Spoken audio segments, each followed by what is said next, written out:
जय मित्रांनो, तर आपली अर्ज प्रक्रिया ही पोलीस भरतीची अर्ज प्रक्रिया ही चालू झालेली आहे हे आपल्याला सर्वांना माहितीच आहे। तर आज आपण 5 गोष्टींवर बोलणार आहोत। त्या पहिली म्हणजे अर्ज कधी भरायचा, दुसरी म्हणजे अर्ज कुठे भरायचा, तिसरी म्हणजे जिल्हा निवड कशी करायची, चौथी म्हणजे अर्ज भरताना कोणत्या चुका करू नये आणि पाचवी म्हणजे जिल्हा निवड करताना कोणत्या बाबींचा विचार करायला पाहिजे। तर अशा 5 मुद्द्यांवर आपण बोलणार आहे। त्यामुळे व्हिडिओला स्किप न करता तुम्ही जर चॅनलला नवीन असाल तर चॅनलला सबस्क्राइब करा, जेणेकरून जे समोरचे व्हिडिओ तुमच्यापर्यंत येतील। तर आता आपण बघू अर्ज। पहिला पॉइंट की अर्ज कधी भरायचा। तर अर्ज कधी भरायचा, तर अर्ज हा माझ्या मते तरी 10 तारखेच्या नंतर आपण अर्ज भरायला पाहिजे। पण तोपर्यंत आपण काय करायला पाहिजे, तर अभ्यासासोबतच आपण जाहिरातीचा अभ्यास करायला पाहिजे। आपल्या कॅटेगरीला कुठं किती जागा आहेत, काय जागा आहेत, तिथं सर्वसाधारणच्या जागा किती, तिथं माजी सैनिक, अंशकालीन, महिला, या सर्व बाबींचा आपण विचार करून आपण एक जिल्हा निवडायला पाहिजे। पण तो जिल्हा कसा निवडायचा ते आपण समोर बघू। तर अर्ज, आता समोरचा पॉइंट म्हणजे अर्ज कुठं भरायचा। तर अर्ज आपण आपल्या स्वतःच्या मोबाईलवर न भरता एखाद्या अनुभवी कॅफेकडेच आपण अर्ज भरायला पाहिजे, जेणेकरून आपल्यामुळे काही चुका घडता कामा नये। कारण की आपली जी प्रिंट असते ना, जे फॉर्म भरल्याची, त्याच्यामध्ये स्पेलिंग मिस्टेक सुगट असं काहीच झालं नाही पाहिजे। त्यामुळे आपण अर्ज हा मोबाईलवर, स्वतःच्या मोबाईलवर न भरता अनुभवी कॅफेवाल्याकडेच आपण अर्ज भरायला पाहिजे। आणि अर्ज भरताना कोणत्या चुका न करता आपण अर्ज भरताना कोणत्या चुका करू नये। तर अर्ज भरताना आपण 2-2 फॉर्म भरण्यासाठी ते तर आता ऍक्सेप्ट होतच नाही की जे की आईच्या नावात स्पेलिंग मिस्टेक करून 2-2, 3-3 जिल्ह्यांमध्ये आपण अर्ज करतो, ते तर आता बंदच झालं। कारण की तशा काही आपण चुका करू नये। आणि जिल्हा आता आपण बघू। आता चौथा पॉइंट आपण बघू की जिल्हा निवड कशी करावी। तर आपल्याला सर्वांना माहितीच आहे की जिल्हा निवड याच्यावरतीच आपलं 50 ते 60% आपलं सिलेक्शन हे अवलंबून असते। तर तो जिल्हा आपण कसा निवडायला पाहिजे, कोणत्या बाबींचा विचार करायला पाहिजे, कुठं आपल्याला फायदेशीर ठरू शकते, कोणता जिल्हा आपल्याला फायदेशीर ठरू शकते, कोणत्या जिल्ह्यात आपण जर गेलो तर नुकसान होऊ शकते। कारण की आपण बघतो, बऱ्याच ठिकाणी बघतो की 130 वाले पण घरीच राहतात आणि 125 वाल्यांचं पण सिलेक्शन होऊन जात असते। कारण की त्याच्या मागे एक जे असते ते म्हणजे जिल्हा निवड। जिल्हा निवडमध्ये खूप काहीतरी पॉवर असते। त्यामुळे आपण जिल्हा कसा निवडायचा, कोणत्या बाबींचा विचार करायचा, त्यामुळे आपण सर्वच्या सर्व बाबी बघणार आहे। त्यामुळे व्हिडिओला स्किप न करता तुम्ही जर चॅनलला नवीन असाल तर चॅनलला सबस्क्राईब करून घ्या, जेणेकरून समोरचे जे व्हिडिओ येतील ते तुमच्यापर्यंत पोहोचतील। तर आपण कोणत्या बाबींचा विचार करायला पाहिजे, तर ते आपण आता बघणार आहे। तर पहिली गोष्ट, तर आपण अर्ज करताना आपण कोणता जिल्हा निवडू। आता समजा की आपली कॅटेगरी SC असेल, ST असेल, OBC असेल, EWS, कोणती कॅटेगरी असो, म्हणजे आपण समजा SC असू, तर आपण सर्वसाधारण SCच्या जागा, त्यामध्ये महिलांच्या जागा, माजी सैनिक, आणखी गृहरक्षक दल, अशा सर्व बाबींचा आपण विचार करायला पाहिजे। आपण सर्वसाधारण आहे, तर आपल्याला आपल्या पुरताच न विचार करता सर्व कॅटेगरींचा आणि आपल्यामध्ये कंपीकृत वर्गीकरणाचा पण, आपल्याला आरक्षणाचा पण आपल्याला अभ्यास करावा लागतो। समांतर आरक्षण, सामाजिक आरक्षण, या सर्व काही गोष्टींचा आपल्याला विचार करावा लागतो, जेणेकरून की आपल्याला त्या जिल्ह्याचा फायदा होईल। म्हणजे आता समजा जळगाव सारख्या जिल्ह्यामध्ये, आता जळगावचा जो मागचा पेपर झाला तो खूप काहीतरी सोपी होता,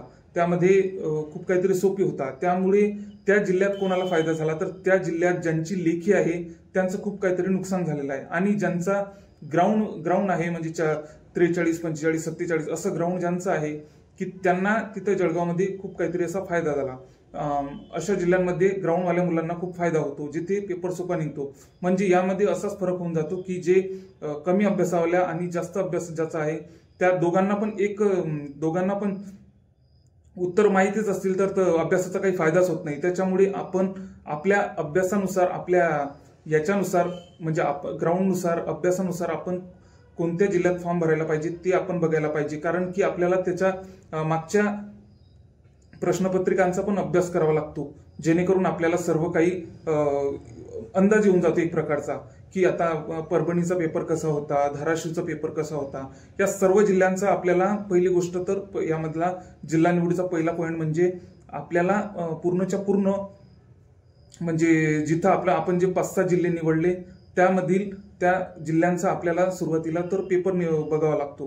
पेपर सोबतच आता जेमतेम SP त्या ठिकाणचे पोलीस अधीक्षक कोण होते त्यावेळेस पेपर काढताना या बाबींचा पण आपल्याला विचार करावा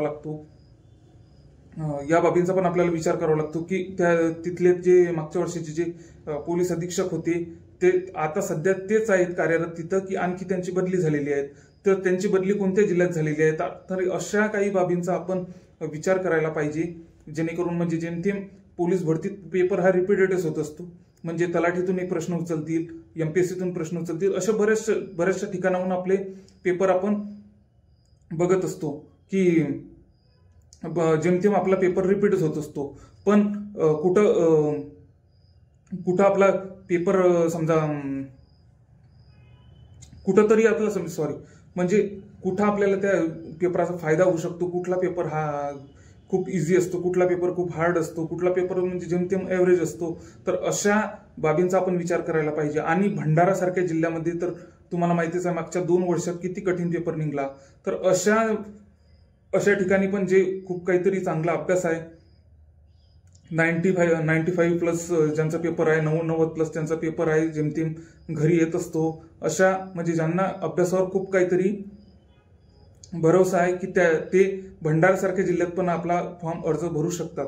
आणि सर्व जिल्ह्यांचं कंपॅरिझन आपल्याला करावं लागते, कारण की परभणीला किती, वाशिमला किती, हिंगोली किती, नांदेड किती, ह्या सर्व जिल्ह्यांचं आपल्याला हे बघावं लागते. आणि सोबतच दुसरा पॉईंट बघू आपण जिल्हा निवडीमधला.